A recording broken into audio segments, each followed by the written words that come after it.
બનાવી શકાય.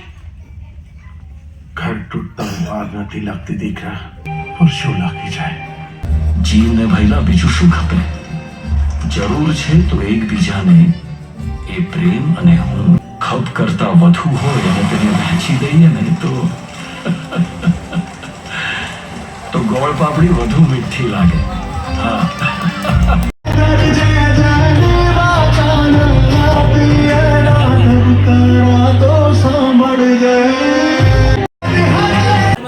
રાજ મંદિર થિયેટરમાં પિયુષભાઈને રાજદારી હેઠળ બહુ ફર્સ્ટ ક્લાસ એક જીવ પિક્ચર બનાવવામાં આવ્યું છે.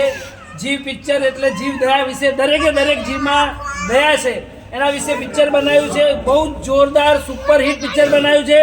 દિશા નગરને આખું પિક્ચર જીગરભાઈ કાપડી છે એમને ખૂબ સરસ પિક્ચર બનાવ્યું છે. દિશા આખું નગર પિક્ચર જોવા માટે આવે એવી દરેકે દરેકને બે હાથ જોડીને નમ્ર વિનંતી છે. આજે દિશા સત્સંગ મંડળ આખે આખું પિયુષભાઈ એમને કીધું કે ફ્રીમાં ઓપનિંગ આવતીકાલે છે 12 તારીખે. આજે એના પહેલા એક દિવસ પહેલા આખી ફિલ્મ બતાવી છે એ બદલ દરેકે દરેકનો ખૂબ ખૂબ આભાર. આ પિક્ચર એટલો સુપર લાગે છે, અમારે ઘરે જવાની ઈચ્છા નહીં થતી એટલો પિક્ચર સુપર છે. ગીર દયા ભગવાન કરે એટલો સુપર જાય.